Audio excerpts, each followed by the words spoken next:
Good morning my all friends. আজকে ready হয়ে আমরা চলে যাচ্ছি ঘুরতে। এই ভিডিও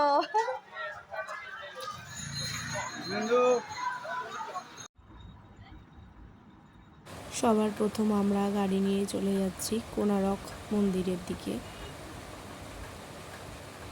যাওয়ার পথে এই সমুদ্রটা দেখতে পাই। এখানে অনেক চোরা বালি রয়েছে, ওই জন্য এখানে নামা নিষিদ্ধ আছে। এসে গেছি কোনারক মন্দির। চারপাশটা তোমাদের ঘুরিয়ে দেখাচ্ছি।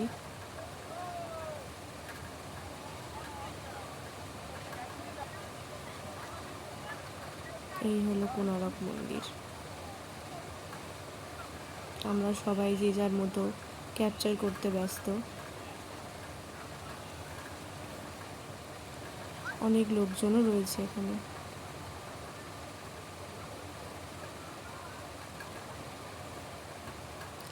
আজকে আমাদের লাস্ট দিন পুরীতে। এরপর বাইরে বেরিয়ে আমরা সবাই মিলে একটু টিফিন করে নিলাম। টিফিনে রয়েছে উপমা। লাইফে ফার্স্ট টাইম আমি এটা ট্রাই করলাম। খেতে মোটামুটি ঠিকই ছিল। এরপর চলে এলাম অন্য আরেকটা শিবের মন্দিরে। কত গাড়ি দেখো। এখান থেকে নিচের ভিউটা খুব সুন্দর ছিল। সবাই আমরা সিঁড়ি দিয়ে উপরে উঠে গেলাম। এই হচ্ছে মন্দির। যা রোদ আর যা গরম ছিল, সেরকমভাবে কিছুই ক্যাপচার করতে পারিনি। তবু চেষ্টা করলাম। জানি না কতটা কি বোঝা যাচ্ছে। এখান থেকে যেন পুরো শহরটাই একদম ছোট্ট মনে হচ্ছে। এরপর চলে এলাম নন্দনকানন জিওলজিক্যাল পার্ক। টিকিট কেটে ভিতরে ঢুকে পড়লাম।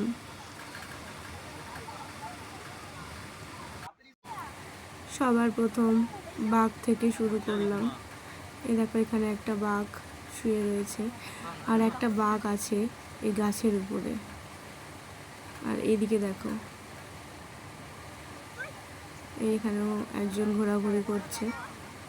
এরপর চলে গেলাম হাতি দেখতে।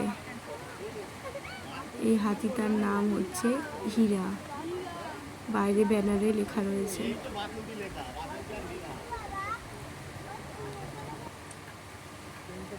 এইবারে এলাম সিংহর কাছে।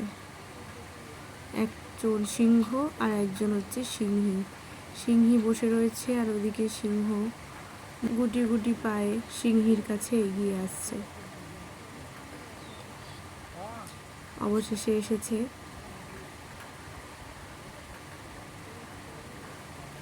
ওই দেখো, সিংহ নেমে পড়লো সিংহীর কাছে। আবার চলে এলাম বাঘের কাছে। দুটো বাঘ দেখো কেমন মারপিট করছে।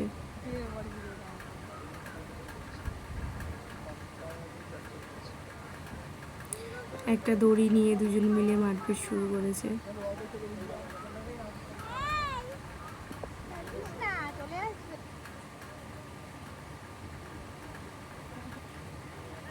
আরেকটা চিতাবাঘ। এই পুরো চিড়িয়াখানাটার মধ্যে সবচেয়ে বেশি বাঘই দেখলাম। এইদিকে দেখো আরেকটা কত সামনে। বাবা, দেখেই ভয় লাগছে। কিরম আওয়াজ হচ্ছে বাঘের ভিতর থেকে। কত জোরে জোরে বাঘটার নিঃশ্বাস পড়ছে, আমরা দাঁড়িয়ে দাঁড়িয়ে সেটা শুনতে পাচ্ছি।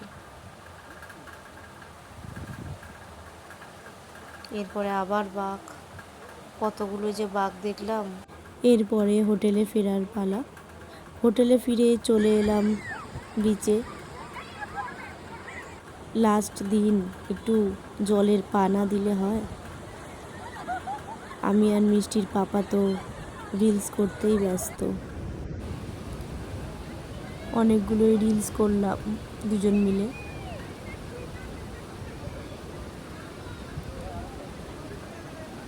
হয়ে গেল, এবারে বাড়ি ফেরার পালা। পুরী ঘোরা হয়ে গেল, এবার বাড়ি যাওয়ার পালা।